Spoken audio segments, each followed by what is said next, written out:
पर मेरे ख्याल से आम समझ रहती है, लेकिन कई बार प्रैक्टिकल जब काम करना शुरू करते हैं तो उतना आसान नहीं होता। लेकिन फिर PIL is an act of responsibility.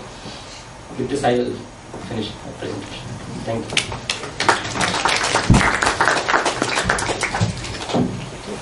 I'd like to request Mr. Kishore to come here and also share his experience from Chhattisgarh.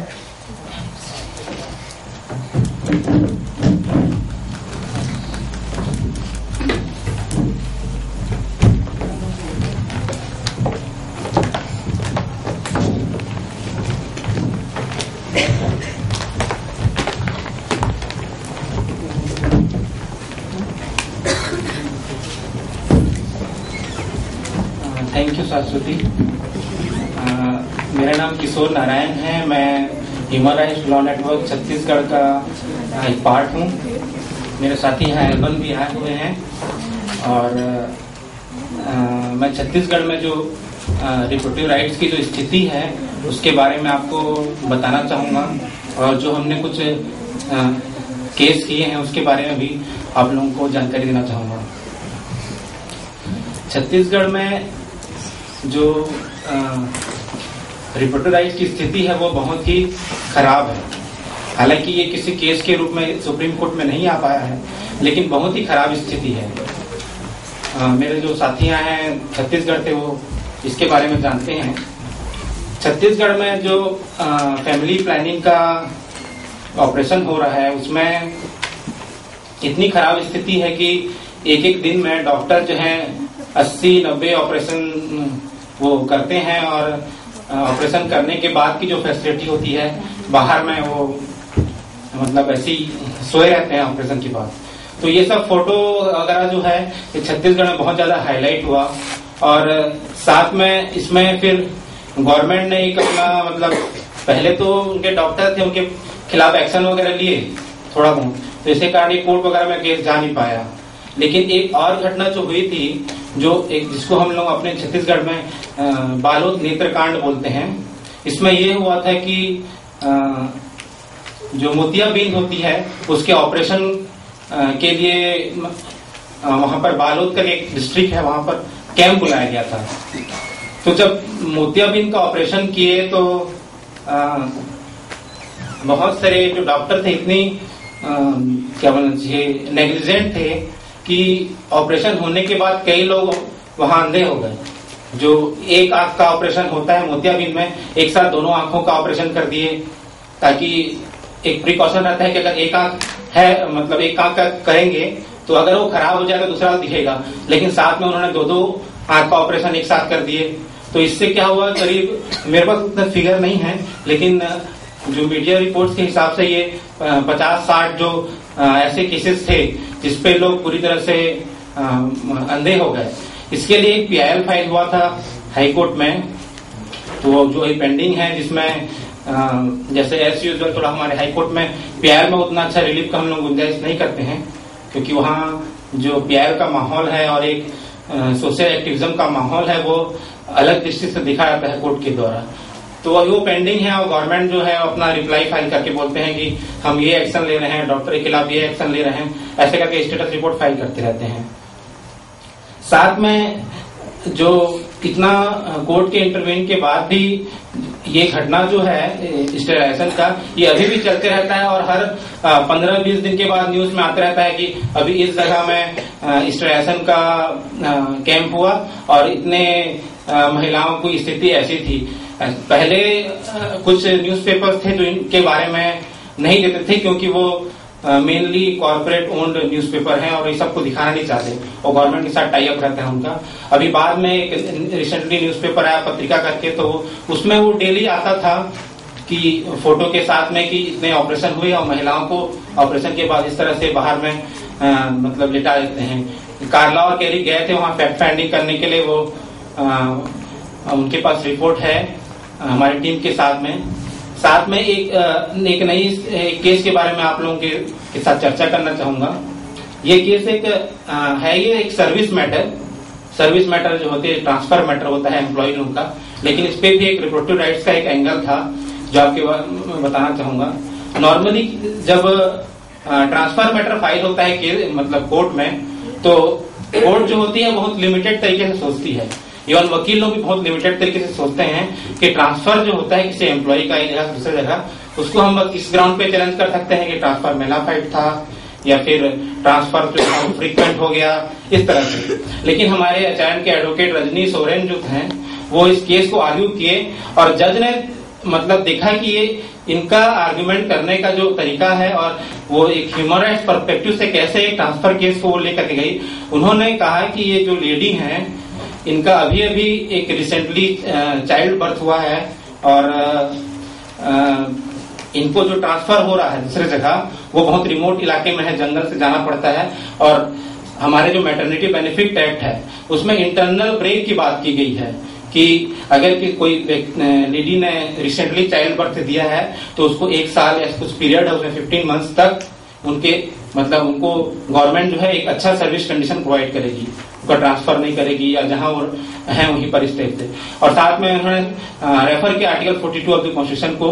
तो कोर्ट में एक ऐसा माहौल बन गया था कि ये किस तरह का मतलब आर्ग्यूमेंट है, लेकिन जज ने सोचा कि ये वकील है जो मतलब एक नॉर्मल से कोर्ट प्रोसीजर को भी एक ह्यूमन राइट्स एंगल से ये मतलब डील करती है। तो कोर्ट ने ये बोला कि हमारे पास तो बहुत लिमिटेड पावर है, लेकिन हम आपको मतलब डायरेक्शन देते हैं कि आप गवर्नमेंट के पास जाकर के रिप्रेजेंटेशन दीजिए और ये बोलिए कि जब भी किसी महिला का मैटरनिटी संबंधित होता है या मतलब ये भी डिलीवरी हुई है तो उसके लिए गवर्नमेंट कुछ पॉलिसी बनाए कि उनके सर्विस कंडीशन उस जगह में अच्छा हो, ज्यादा उनको परेशानी न होना पड़े।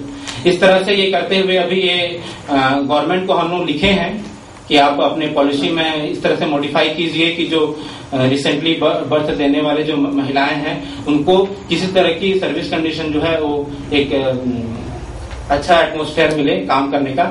इस तरह से ये हुई थी case.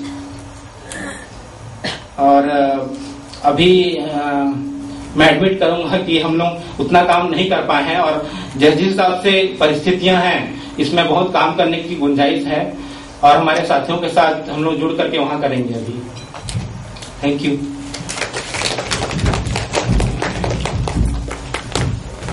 Thanks, Advocate Jayashree, Advocate Sandhya, Advocate Namrata, Advocate Shanu, and Advocate Anand, and Advocate Kishore for sharing their experiences while doing the legal interventions into the various matters of reproductive rights, which is directly hampering the right to life of the women. So, moving on into the next session, which is sexual health education. This session will be conducted by Ms. Gopika Vasi from the Youth Parliament Foundation. May I request her to be here in the panel, join us in the panel, and Senior Advocate and Founder Director, Mr. Colin Gonzalez.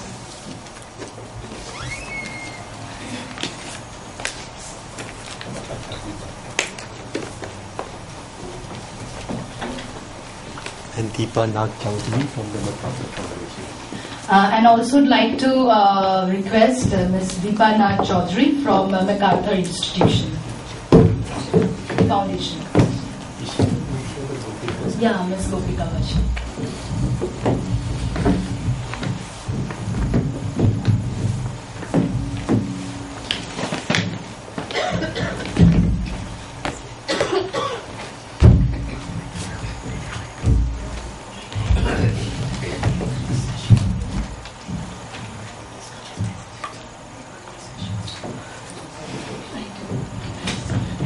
I'm pretty sure that you are having lots of queries, so please keep your questions. We'll be discussing all the previous session questions after this session.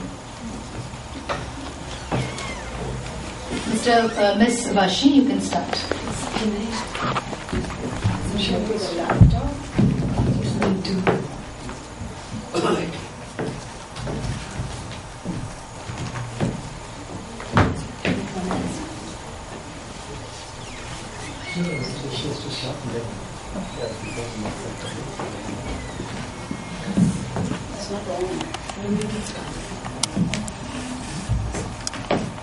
Anyway, I can start.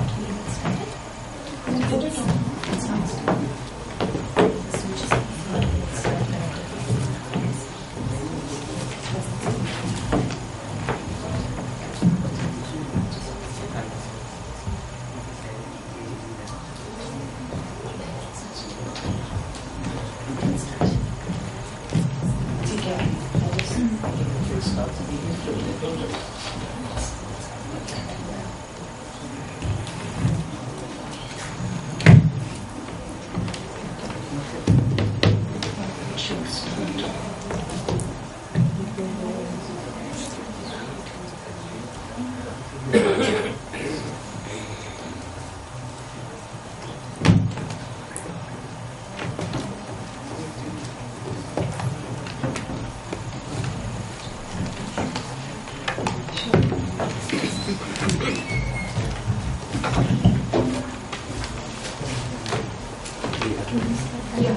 sure. Without I can start. do you want us to interchange your program? Give me the next program because the person for the next session. Yeah, maybe I don't know. Maybe the next session possible. Or would you like to go ahead? Not just have to react to it. Okay. What you say. You want to present it. Okay.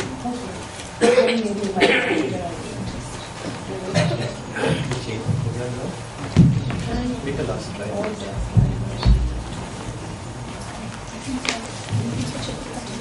We'll switch it then, Sarna. If the other speaker in the meanwhile, we can fix it. Jashwata was also. Yeah, Jashwata's there. She was also. So friends, there's a little problem with the computer, so what we'll do is, you think you'll have it? Yeah. Shashwati? Yeah. Right away? Yeah, yeah. Right. Oh, Okay, then I can. No I can problem just- at all. I'll just put it. Good morning, मेरा नाम गोपिका है और मैं एक युवा संचालित संस्था से हूँ जिसका नाम है द वाईटी फाउंडेशन। और जैसे एडवोकेट अनंत कुमार ने बोला कि एक मिसफिट है, तो मेरे ख्याल से मैं भी एक मिसफिट हूँ। मैं एडवोकेट नहीं हूँ और